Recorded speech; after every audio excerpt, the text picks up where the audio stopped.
Welcome to Galería de la Raza's podcast. In hopes to stay connected with our folks, we are excited to launch this virtual space that will enable us to continue to pursue our mission. Born out of the legacy of cultural activism, Galería de la Raza Studio 24 was founded in 1970, dedicated to promote Chicanx Latinx art and culture. Our creative placekeeping ethos is rooted in social inclusion and justice, where community arts are central to navigating the complex intersections of urban development, social inequality, affordable housing, and the historical cultural legacies of communities of color. To implement our mission, the Galería supports Latinx artists in the visual, literary, media, and performing arts fields whose work explore new aesthetic possibilities for socially committed art. Bienvenido al podcast de Galería de la Raza. Con la esperanza de mantenernos conectados con nuestra gente, estamos emocionados de lanzar este espacio virtual que nos permitirá continuar con nuestra misión. Nacida del legado del activismo cultural, Galería de la Raza Studio 24 fue fundado en 1970, dedicado a promover el arte y la cultura Chicanx Latinx. Nuestro espíritu de mantenimiento creativo está arraigado en la inclusión y justicia social, donde las artes comunitarias son fundamentales para navegar la compleja intersección del desarrollo urbano, la desigualdad social, la vivienda asequible y los legados histórico-culturales de las comunidades de color. Para implementar nuestra misión, la Galería apoya a los artistas latinx en los campos de las artes visuales, literarias, mediáticas y escénicas, cuyas obras exploran nuevas posibilidades estéticas para el arte socialmente comprometido. Okay, we're on. I'd like to introduce myself. My name is Adriana Ayala, Executive Director of the Chicana Latina Foundation, whose mission for more than 43 years is to empower Chicana Latinas through personal, educational, and professional advancement. So good afternoon y buenas tardes. You know, we are very excited to have everybody here to streamline this wonderful event. But before anything else, as we enter this space, I'd like to acknowledge and honor the Ohlone land we stand on today. And on behalf of Chicana Latina Foundation and our partner, Ani Rivera from Galería de la Raza, I'd like to welcome you to the streaming event on this topic of opportunity for all, vote November 3rd, to have a greater impact because, you know, we know that everyone deserves a fair shot at success and opportunity. No one should be discriminated against because of who they are or where they come from. Let's continue to mobilize by making calls, writing postcards, and calling your friends. Call your abuelitas, call your parents. Now, to move on to the next section of this talk, I'd like to introduce my colega, my hermana, my sister, Ani Rivera, who is the amazing executive director of Galería de la Raza, who will talk about the structure of the event, the process, and anything else that we need to talk about before we bring in the speakers. So, Ani, are you on? I'm on. Thank you. Good afternoon, everyone. Buenas tardes. Thank you for tuning in. On behalf of CLF and Galería de la Raza, I would like to take this moment first to thank today's speakers. We're so thankful for quickly mobilizing to make this program happen. Thank you for your commitment and tenacity in the fight for social justice and opportunities for all. Again, mil gracias for being here and speaking to us today. It is now my pleasure to introduce today's moderator. Olga Talamante is Executive Director Emerita of the Chicana Latina Foundation. She became the first Executive Director of CLF in January of 2003, serving in that position until March of 2018. She received her BA from UC Santa Cruz and an honorary doctorate degree from the University of San Francisco. Olga's family migrated from Mexico to Gilroy in the early 1960s, where they worked in the farm fields. She's widely respected for her community activism and leadership. During the mid-70s, she became well known for her experience as a political prisoner in Argentina. As a result of a successful grassroots campaign, she was released after spending 16 months in an Argentine prison. Since then, she has been and remained committed to activism and leadership in the Chicanx, Latin American solidarity, LGBTQ, and progressive political movements. She currently serves on the boards of El Concilio of San Mateo County, the Chicana Latina Foundation, and the Greenlining Institute. Welcome, Olga, and thank you so much for moderating today's program. Adelante. Thank you, Andy and Adriana, for bringing us together, for making this event happen. How wonderful to see sister organizations collaborating on this crucial issue of voter mobilization for this most crucial of elections. And you know, it's these moments that we create ourselves of community building, of community empowerment, of community resolve that give us hope for these times to continue walking this sacred path to create the world in which we want to live. And I want to quote our comrades at Chinese for Affirmative Action. We have a beautiful statement. It says, we want to create a world where all people are free from bigotry, discrimination, hate, prejudice, and bias, and where civil rights principles such as inclusion, equity, justice, and compassion guide the type of change we seek to achieve and the values we seek to embody. And how fitting to have Annie and Adriana, who lead organizations dedicated to the arts and to education, and who seek to embody precisely those values in their work. Thank you both. Very proud to be on this path with you. And now it is my great, great honor to introduce our panelists and to stand with all of you in this very extraordinary time with the amazing history of activism and commitment to our communities that you all bring. First, I'd like to introduce Debra Gore-Mann, who goes by Debbie, and who joined the Greenlining team with an engineering degree and an MBA from Stanford, where she was the only African-American woman in the MBA program in a class of 300 graduate students. Her work has spanned across the private, public, and political sectors in uplifting our communities. As Greenlining's president and CEO, Debbie guides the organization's growth and direction and serves as the unifying voice of our very multifaceted policy work. And I say our because I'm very proud to serve on the board of Greenlining, as you heard. Debbie, as a child of a biracial, military, first-generation immigrant family, brings the beauty and strength of that multiracial, intersectional lens that we so much need, and appreciate you for that, Debbie. I'm just very honored to serve on the board and to work closely with you. So welcome, Debbie, and glad to work with you on this community building event. Next, we have Dr. Sandra Hernandez. She's a longtime leader in the public health and philanthropy sectors, where she served as director of the San Francisco Public Health Department for several years before serving as CEO of the San Francisco Foundation, which she led for 16 years. In December of 2019, Governor Newsom appointed her to the Healthy California for All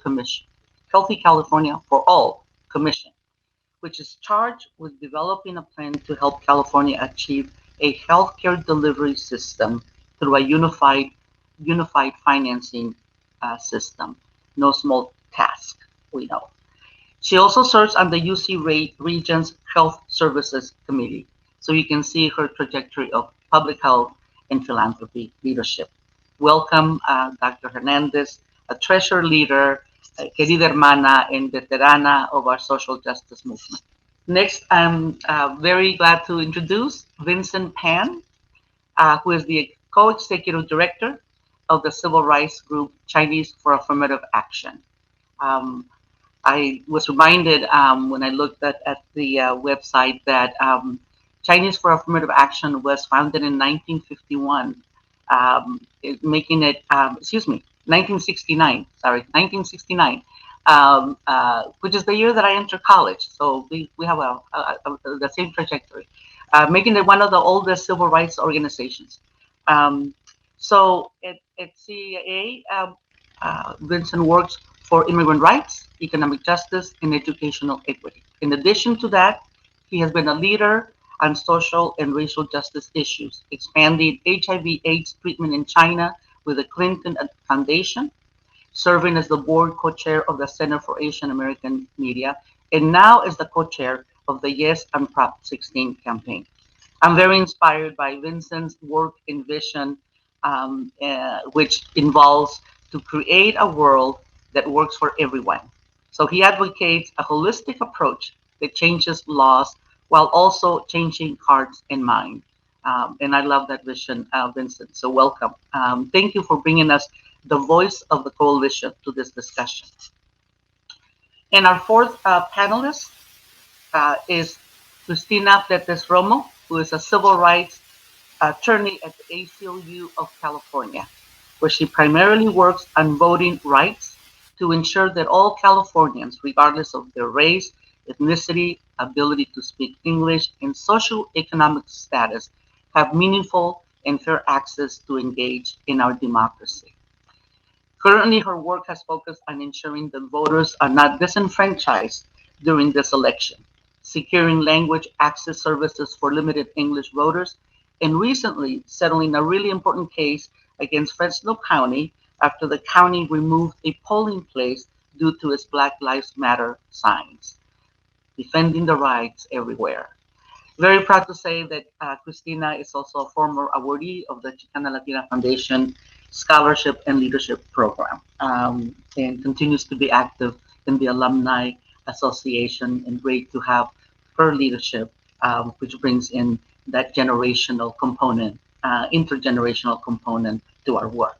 So welcome to all of you, and we're gonna just get started in your initial presentations, and afterwards we will have time for Q&A from the audience. So we're going to start with Debbie. Debbie, please, welcome.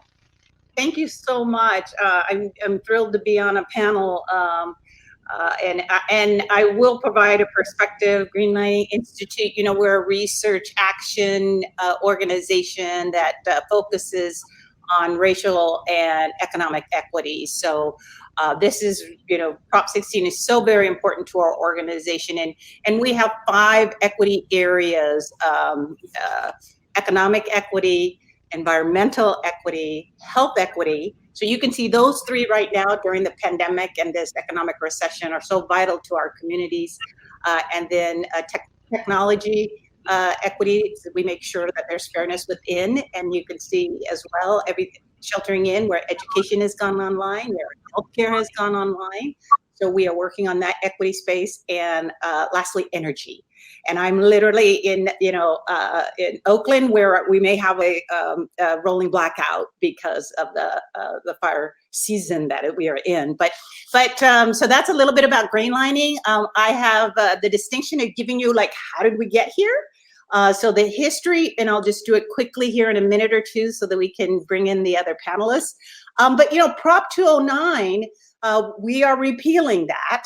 And what has happened in the 70s and 80s was the time of multiculturalism. So I was in college at that time, and some of you younger people, my daughter was born in 1996 when Prop 209 was passed, but there was a thriving multiculturalism happening on our campuses and in our public forums.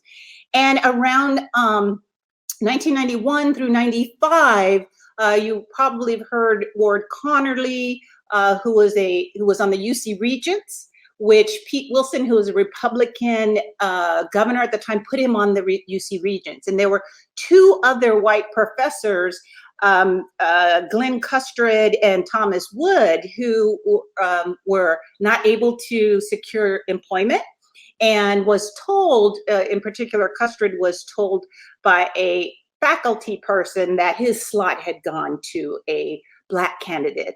So, so in around that, between 91 and 95, the idea of anti-affirmative action started to be fermented by these three individuals. So much so that they had formed an organization called the California Civil Rights Initiative, which is an interesting name. That in of itself, right? This California Civil Rights Initiative was in fact set up to remove affirmative action. And at that time, they felt the movement for affirmative action had lost steam, that the general public didn't care about affirmative action. And that's when the language of restore true color blindness was, that being colorblind was in fact being fair, and that the preference should only be based on economic need. And so they were able to create this momentum that affirmative action was no longer needed, and that we needed a new approach. It reminds me very much of the ACA, the Affirmative Care Act, where they want to abolish ACA, right, Obamacare, but they don't have a solution. Same sort of approach. Let's abolish affirmative action, but we don't really have a new paradigm. And so that was able to create a wedge issue. So the Republicans embraced it, but it created a wedge issue within the Democratic Party. So fast forward then in 95, they put together this proposal to not allow the state in the public sector to use race, sex. So there's always been the gender play. It was always anti-women, color, ethnicity, and national origin. So Prop 209 is formulated through this civil rights initiative to be put on the ballot. So at the time of the ballot, 2 out of 3 Californians and Americans in general, so 66%, still believed that affirmative action was effective. But the way that Prop 209 at the time came onto the ballot was confusing to people, right? And the way that they were able to be successful, and I think, and I'll wrap up here, and what we are combating still today, they were able to do 3 things, historically, that was able to position Prop 209 and perhaps confuse on Proposition 16 right now, what they were able to do.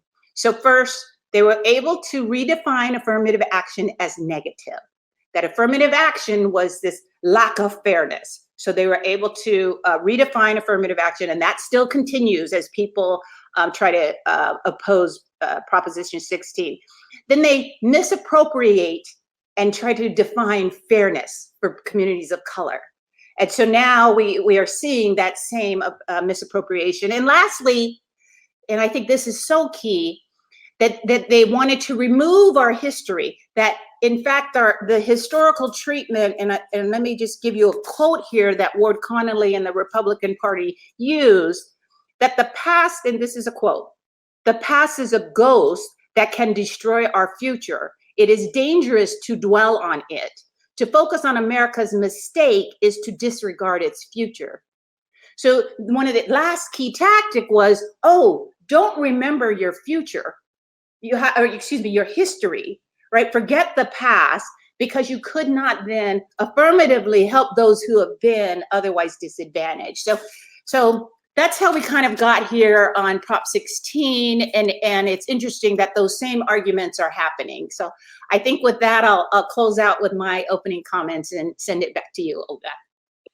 To just be reminded of the tactics, which, like you point out, are continue to be utilized, because absolutely ACA, they want to abolish it with no alternative. So we see the efforts to abolish to erase what we have accomplished, and the issue of erasing our history is so relevant right now, especially with the Black Lives Matter movement. So thank you, Debbie.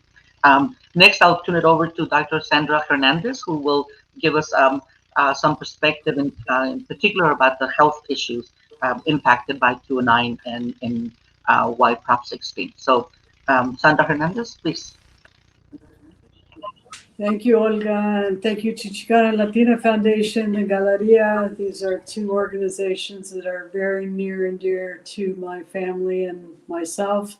I really appreciate your leadership in putting this panel together. I really just wanted to pick up exactly where Debbie left off. I was just coming out of my Director of Public Health role during the time that Pete Wilson and Ward Connolly put this initiative on the ballot, Prop 209 at the time. But it's also important to realize there were other initiatives that were also anti-immigrant, anti-Latino. Pete Wilson, when he was governor, tried to float an initiative that would not have allowed women to receive prenatal care if they didn't have documents in the United States. That was an initiative that the health department at the time that I ran under Willie Brown and many other public health and OBGYNs throughout the state fought back. I think it's important to recognize that because it is very much a pattern that we're seeing now with an administration that has demonized everything from Latinos to immigrants to describing COVID as a Chinese virus. This is exactly the same pattern that we saw under Pete Wilson, who, by the way, has recently endorsed the incumbent president. And so these are really racial tactics that I think we ought to be intentional in understanding as we think about getting out the vote for the national issues as well as for the statewide issues. I do want to talk specifically about Prop 16, and I want to do that from a bit of a personal point of view and then really explain why it's important for California. I grew up in the Southwest in Arizona and in Nuevo Mexico, and really was afforded the opportunity to go to a private school, in large part because that school, Yale College, reached out into cities like LA and San Antonio and Chicago and Tucson and Phoenix, looking for candidates to come into these private elite Ivy League schools because they recognize the importance of higher ed and education to be able to represent the diversity and inclusiveness that is very much part of what we talk about today in terms of health equity and educational equity, and really thinking about how a democracy thrives. And a democracy thrives when everyone is included. COVID-19 and the pandemic today shows what we have seen has been the byproduct of 25 years of really stalemate. When I came to California to do my residency, about 5% of the physician population were Latino, Latinx, as we would think about it today. We are 40% of the population in the state of California, and only 7% of our physician workforce are Latino. It is not because we do not have people in our pipeline programs. It is not because we don't have people who want to become doctors and pharmacists and nurse practitioners and physicians. In fact, many of those students find themselves having to leave California, go to a private school, and train someplace else. We represent Latinos more than half of high school seniors and less than a quarter of the enrollment in our UC system. Prop 16 really is fundamentally about leveling that playing field. Chicana Latina Foundation has many scholarship recipients who have studied in STEM, in technology, in engineering, in biology, in chemistry, in anthropology, in social work. And when you look at California today, we are a majority minority state. We are the most diverse state in the United States. And as we think about our workforce, both today and for the future, what we see is the enormous need to expand the capabilities for students of color, people of color, different ethnicities, different backgrounds, to be able to meet the healthcare needs of our populations today. We're an aging population. Our workforce is aging. Our workforce today is incredibly stressed because of COVID-19. And so as I step back and look at the things that we talk about today while we are trying to do racial reckoning in this country, affirmative action isn't a panacea, but it is a very important tool to allow people to be able to be seen for all of their lived experience, to understand rural, to understand the immigrant experience, to understand what it's like to live in a multicultural and a multiracial community and neighborhood. All of these issues are at play right now, as Debbie said. There is a great study that looked at capital and how it flows or doesn't to women-owned businesses and businesses of color. Again, in the middle of this pandemic, as we've seen the economic impact, what we recognize yet again is that those businesses are the most vulnerable. They've had the hardest time getting access to the loans that the federal government set forth through the CARES Act. We have an opportunity today through Prop 16 to turn back 25 years of stopping the wheels, of simply making a commitment to inclusiveness. It doesn't push anybody out. It simply levels the playing field, and so that all of the talent and capability and dreams and aspirations of our very multicultural state have an opportunity to step into the areas where we so badly need them: higher ed, healthcare, public health, small businesses, and economic development. I have been blessed to be able to do the work that I've done over many years in terms of health access, and really just trying to help people navigate to be able to step forward. My abuelita used to say we have two responsibilities in life. One is to remember where we came from and to make sure that we always own that and carry it forward. And the other is to pursue our highest educational attainment possible to do good in the world. And in that spirit, I am very pleased to support Prop 16, doing everything I can to promote it. We're coming upon the most important election of our time. It is an unprecedented time. 4 years ago on election day, after I went to vote, I stopped at a hardware store and I had my little sticker, I voted.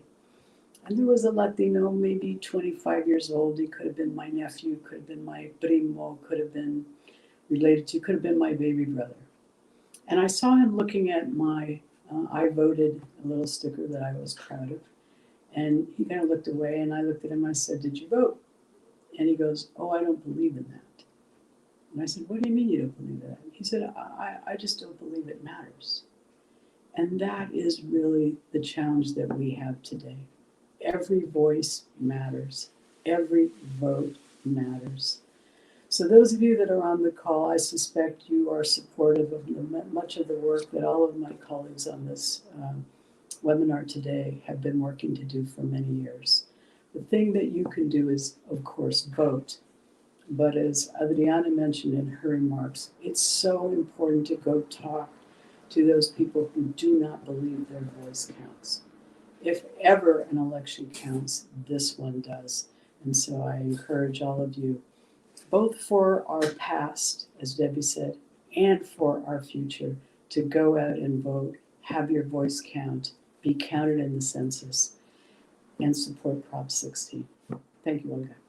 Thank you very much, Dr. Sandra Hernandez, giving us that context in terms of the reality of our California population and why this is so crucial to have Prop 16 overturned 209. So we've had the history of 209, more context in terms of what Prop 16 would overturn and the reality of California. And now very glad to bring Vincent to tell us more about the coalition for Prop 16 and also the experience of building this coalition for community building, for community unity, particularly at this time. So Vincent. And thank you, Olga. Thank you to all the groups that are involved today. And I'm so grateful to be on this webinar with my fellow panelists. As was noted before, I'm one of the co-chairs of the Yes on Prop 16 campaign. And I just wanted to share a little bit about why I think this initiative is so important in this moment. For decades, civil rights activists, community leaders, people who believe in equity have sought to find ways to overturn Prop 209 for the reasons that have been previously mentioned. But this year, we saw a couple of things that are particularly noteworthy, which is that California really wanted to come together to solve many problems, but in particular, the way that we are divided against one another. And we've been divided against one another because of the rhetoric that comes out of this White House. We've been divided against one another as we've seen the ways that the COVID pandemic has surfaced horrible inequities where people of color are literally dying at disproportionate rates. And we can become divided against each other when we see what's happened with the murder of George Floyd and Breonna Taylor, and how we have to find, in this moment of racial reckoning, some solutions that can bring people together. And so Prop 16 really is about creating opportunities for everyone and leveling the playing field in some very common sense ways. Prop 16 is not a mandate for affirmative action. It ends the ban on affirmative action. And affirmative action encompasses a whole range of race and gender conscious programs that most Californians can understand to be necessary and effective. So for example, in the area of public contracts, with the passage of Prop 209, over $1 billion a year were lost from women and people of color owned businesses. You think about what that impact is, not just on those businesses, but really those communities, communities like Chinatown or Bayview or the Mission or East Palo Alto or the Tenderloin, and how that economic infusion could really make a difference to address income inequality and poverty. But it actually goes beyond that as well. With the COVID pandemic and the federal stimulus programs in response, 90% of businesses owned by women and people of color were shut out from the Paycheck Protection Program. And so across all areas of economic development, we know that California overall cannot have a healthy recovery unless all of our communities are able to participate. Similarly, in the area of public employment, no one does well if right now 2/3 of our students in K through 12 schools are students of color, but only 1/3 of the teachers are people of color. It has a bad impact, not just for those students, not just for those would-be teachers, but for all of society if we're not able to educate to their fullest potential all of our students. In the area of higher education, we know that right now, more than half of our graduating seniors are Latinx students. But across UC, less than 1/4 of the student body are Latinx. And so overall, California does better when we can be inclusive. Overall, California does better when we recognize the strengths of diversity. And in our campaign, we've been trying to model that. And so we've built one of the most broad and diverse coalitions in the history of California politics. On our side, we have everybody from the founders of Black Lives Matter to Senator Harris, to the Business Roundtable, to the California Labor Federation, to Asian American civil rights groups, Latino civil rights groups, African American civil rights groups, on and on and on. Because I think that Californians know that structural racism and systemic discrimination against women are serious problems. And we should not be this outlier as a state, where currently we are only one of 9 states that has a ban on affirmative action. We know that affirmative action is employed in the private sector to address issues of diversity, equity, and inclusion. And so it's high time for Californians to undo the lie that was Proposition 209, the lie that somehow by putting on blindfolds and sticking our head in the sand on issues of racial inequality and gender inequality, that would somehow make those problems go away. So Prop 16 is about fighting discrimination, it's about leveling the playing field, and ultimately it's about opportunity for all. Great, thank you so much, Vincent, and for sharing the work of the coalition, the importance of being in coalition across all of our various communities. And just a reminder to not let our communities be divided against each other. Thank you for that. So our fourth speaker is Christina Fletes, who will talk about the work of the ACLU and the work that she is doing specifically on voter rights and fighting against voter suppression and voter mobilization. Okay, Christina.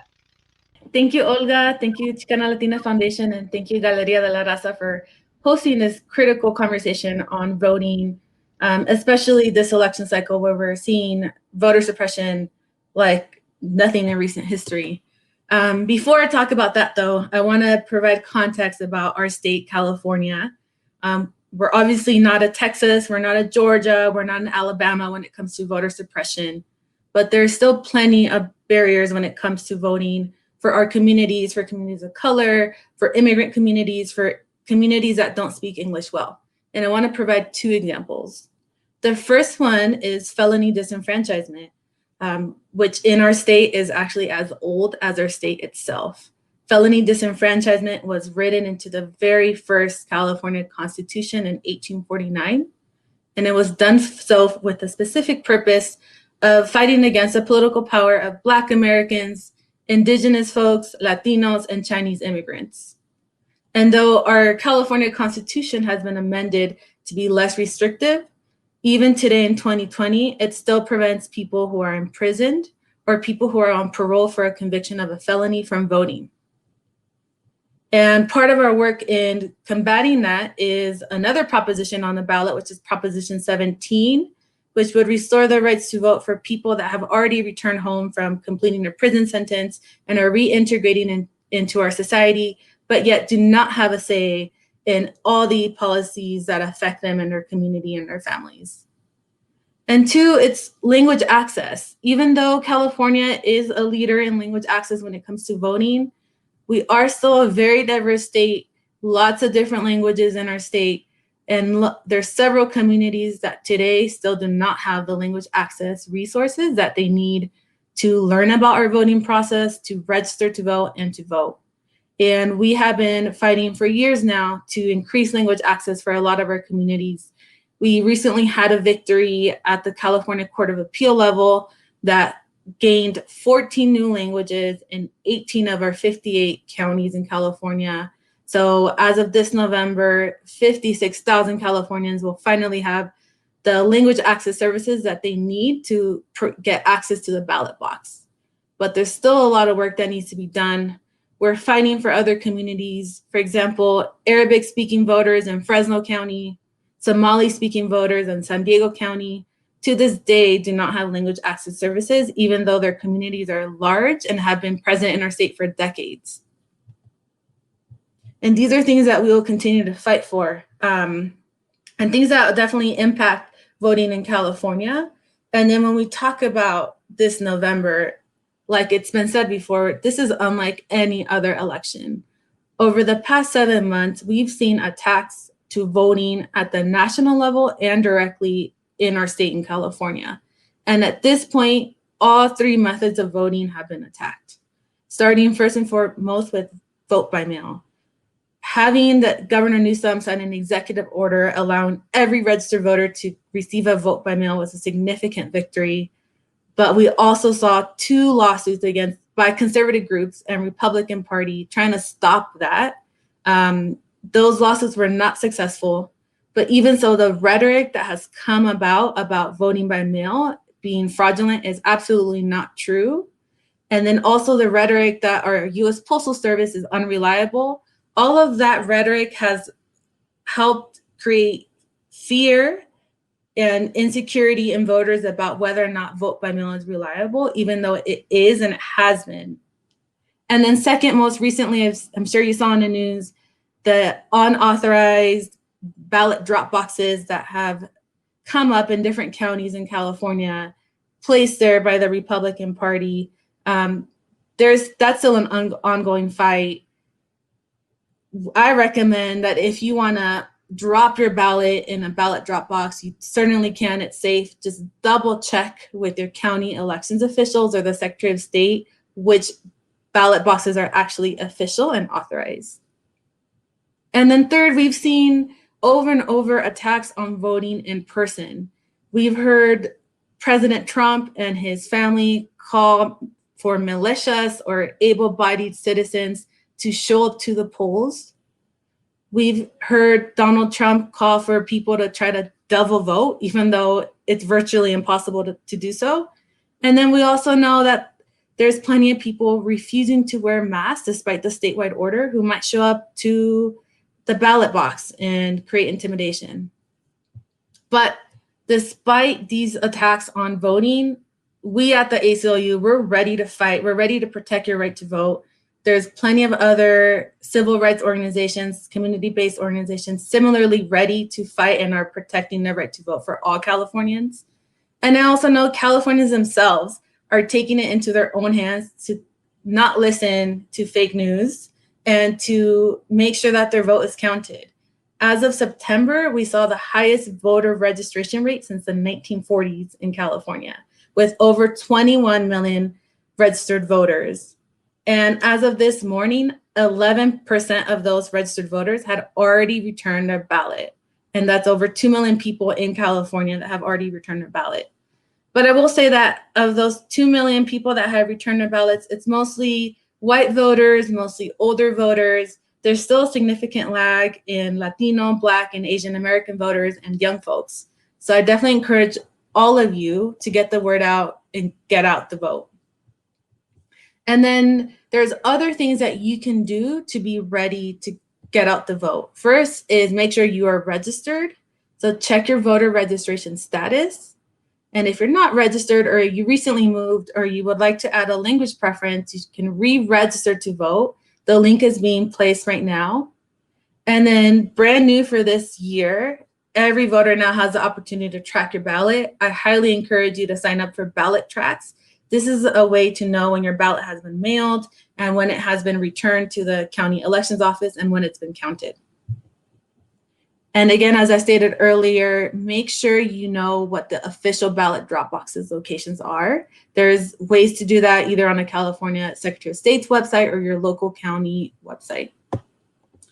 And because we're seeing an election like no other in recent history, you have to know your rights to vote when it comes to voting. And we at the ACLU have prepared materials to let you know what those rights are. And you can find that information about knowing your rights, how to make a voting plan, and even how to vote on different state propositions like yes on Proposition 16. You can find that at aclunc.org/vote. And we also have it in Spanish at aclunc.org/vota. And then if you would like to get even more involved to protect our votes, there's 3 ways I suggest you do that. First is sign up to be a poll worker.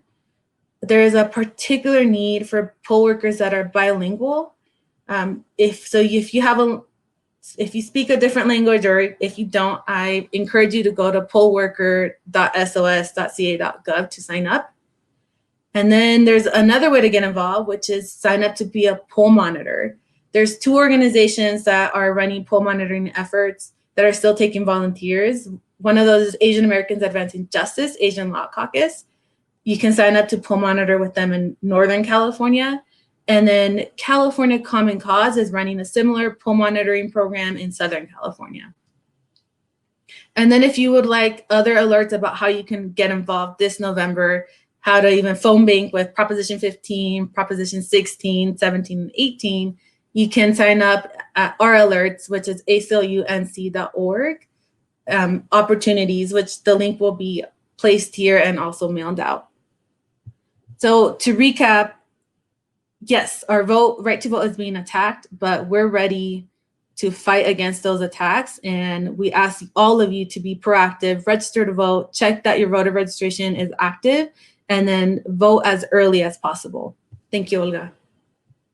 Christina, thank you so much for just giving us a plethora of various steps and calls to action. And in fact, there was one of the questions that I was going to ask for of all the panelists to please share anything that your organization is doing that adds to what Christina is saying, or anything different, or anything in terms of your own personal experience that you want to share. it really was very helpful, Christina, to have all of these various things. I made a note of them to make sure that we are able to follow those. On a personal level, we've been doing postcards to the states in Texas, and I did some of the calls to Florida, to Spanish speakers, in terms of the battleground states. It was very rewarding. It was 2 hours of calling that ended up being very inspiring to me in terms of being able to be directly talking to people in Florida.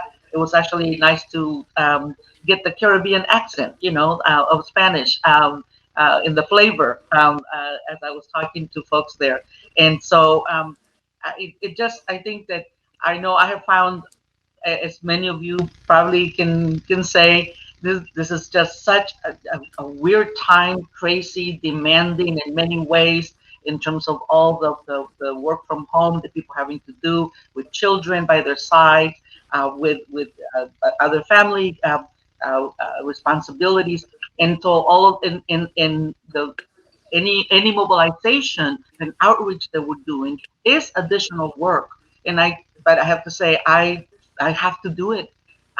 This is the time that I have to do it, and I have to stretch my time and stretch my energy and stretch my ganas to have an impact on this election. We're only 3 weeks away, and so and I know that we have to be resilient, absolutely, be strong, and gather strength from all of us working together.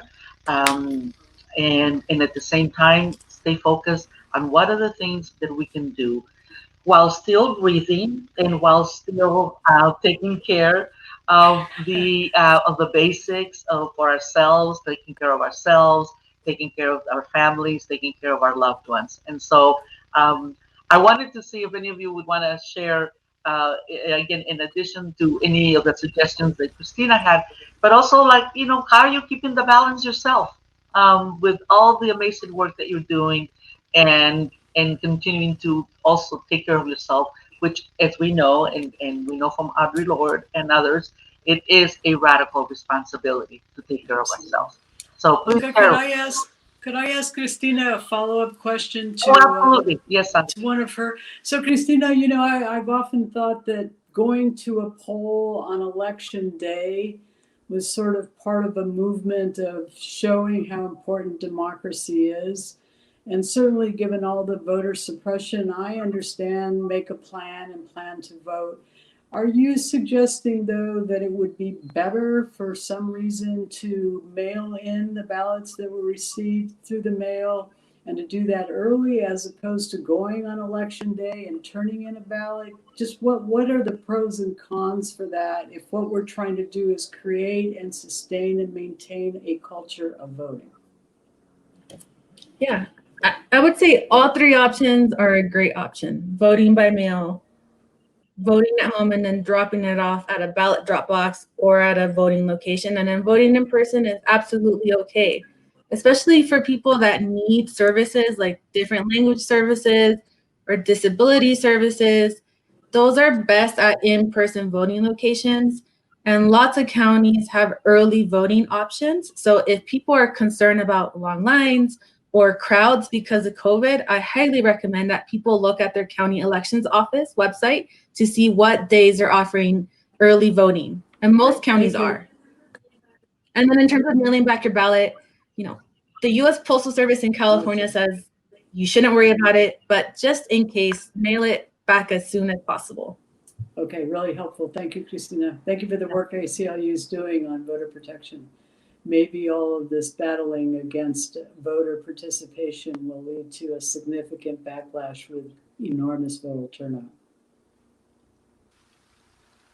Very wise words, Sandra. Thank you so much, and thank you for that follow-up question. I think that it is an important point, because I think that in a lot of the people in our communities that do vote, as my mom always used to, it was great pride to go over to the polling place. And I know that a lot of parents also take their children so that they can begin to be part of that experience. So thank you for asking, thank you, Christina, for giving that perspective.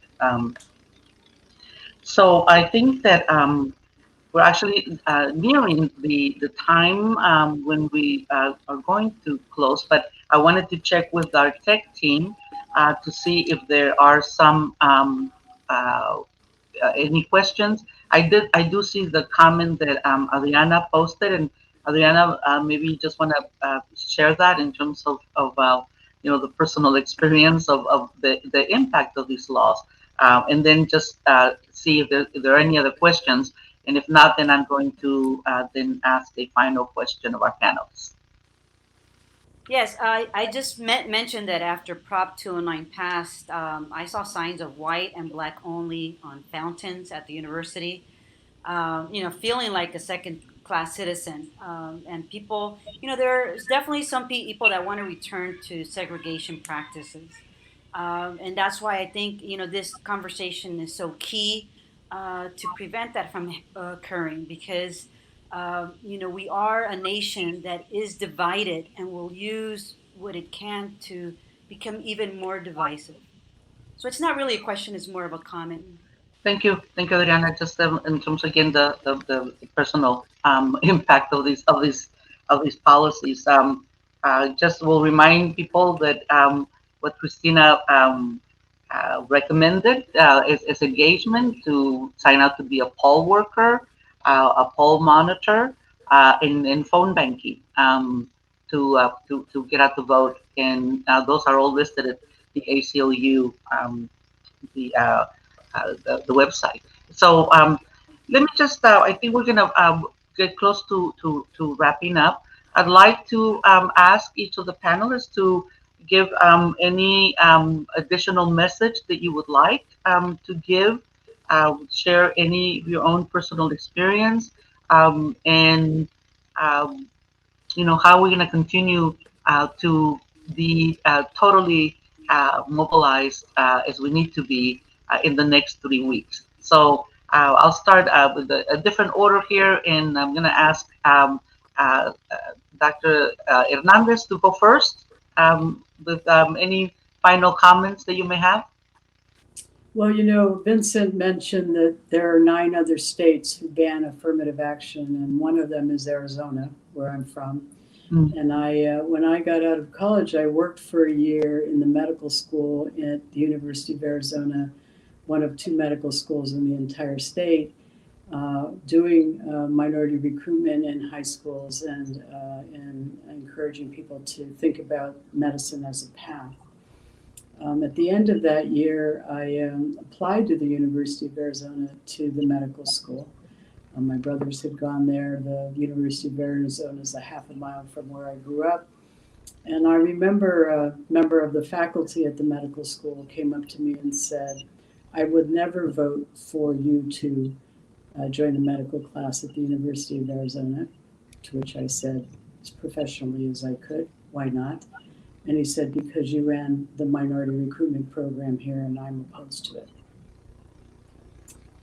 I didn't get into the University of Arizona. I obviously got into medical school, again, went back east to go to a private school, and the rest is history. But I say that mainly because that is a commonly held viewpoint. And many of our students hear things like, you're not qualified, or you're only in because you're this or because you're that. What I would say to everybody here is that when we think about inclusiveness, it doesn't push anybody out. It just makes the table bigger. And in a state like California and a country that we are facing today, racial reckoning and enormous health equities, we really ought to think about Prop 16 as a tool towards improving inclusiveness. And if I could, OT, I just want to end with a brief quote from Michelle Obama, because she talked about affirmative action when she was talking to students and in her book, Becoming. And what she said was, and I quote, in our society somehow, when affirmative action means color, it's deemed to be problematic. Affirmative action exists everywhere. It's called privilege. There are many, many, many ways that affirmative action helps all kinds of people. that are privileged and that have access. When I was in high school, I didn't even know there was such a thing as a class ranking, and that if I had a 1 point GPA more, I would have been in the top 10, because you just didn't know those things. And so this is really an opportunity for us in California to, as Vincent said, really open up the opportunity for everybody, create a level playing field, and importantly, to look at the tools by which we need to make sure that everybody has an opportunity to fulfill their dreams and to participate fully in our democracy and in our economy. I really want to appreciate Vincent for the coalition that they put together for Prop 16. Hugely important for us to unite around this. And it's really an honor being with everybody today, and I'll continue to do everything I can in support of the effort. Thank you, Olga. Thank you so much, Dr. Sandra Hernandez. The Arizona University doesn't know what they missed out on, not having accepted you. Before we close, there is a question that came in that I want to present to the panelists that who still have a chance for you to give your closing statement. This is from our good friend Sandra Hernandez. It says, I have a young familia who live in rural areas and who are overwhelmed with all the TV ads, a long, complex ballot, and feeling that their voice doesn't matter. So what talking points would the panel recommend to reach this group? And is it too late to register to vote? Let's see who can start tackling that question. First of all, is it too late to register to vote? No, you'll see a October 19th deadline. That just means to be able to register to vote online. After October 19th, you can still register to vote and vote all the way leading up to election day, November 3rd. You'll just have to do it in person at that point. So still register to vote and vote, even if it's past the October 19th deadline that you keep seeing out there on social media. Thank you so much, Christina. That's excellent information for Esther's family. And the other is, I guess, a couple of talking points about people who are feeling that the ballot is very complex, feeling that their voice is not going to matter, being overwhelmed with the TV ads. I know in terms of the complex ballot, you can certainly make guides available to them, right? In terms of the organizations like Greenlining and ACLU that have voting guides, particularly in terms of the ballot propositions, which I think a lot of times become the most onerous for our communities to wade through. But again, it's also talking about like, well, how can she talk to her family about them feeling overwhelmed and feeling like their vote is not going to count? If anybody can offer some talking points. My parents came to the United States some 50 years ago, and my dad was working in New York Chinatown in the restaurants and was going to law school at night. And when he finished law school, he went to take the bar exam, but he was not allowed to, because at the time, the rule was that non-citizens were not allowed to take the bar exam in New York. But a legal case made its way up to the United States Supreme Court and ruled that practice unconstitutional. And so then across the country, non-citizens were allowed to take that test, and my father was one of them, and eventually became an attorney and helped pilot our family to very different circumstances as a result. Later, they became naturalized citizens. And I think that one of the things I would say is that there's nothing to be embarrassed about in not knowing how to vote, that it's okay to ask for help. And, I've been voting and very involved in civic life for over 2 decades, 2.5 decades, and I still ask for help. And there's many ballot measures, and I'm working on one a lot, Prop 16. But I have to ask for help about Prop 14, and I have to ask for help about, Prop 23. And so there's no shame in that, and actually voting can be a community process to think through these things, to find out what people who you trust are going to, what their views are. And so I'll just say for Prop 16, it was very deceptive when they passed 209, and we don't want folks to be fooled. And so one of the things we're saying is like, well, look on who's on which side. And on the side of Prop 16, it's people like Dolores Huerta, it's people like the United Farm Workers, like MALDEF, like Unidos, like Voto Latino, on and on and on. And on the other side, you still have, one of the most anti-Latinx governors of all time, Pete Wilson, who just also endorsed his support for President Trump, right? And so in many of these issues that may on their own seem confusing, once you kind of find out who's on which side, it can help clarify that, and you can, take into account the views of the people and the groups that you trust. Thank you so much, Vincent. That was great perspective. And to understand that that we ourselves, as well as people that we know in the community, are the trusted messengers that people in our communities will listen to. So let's rely on those trusted messengers.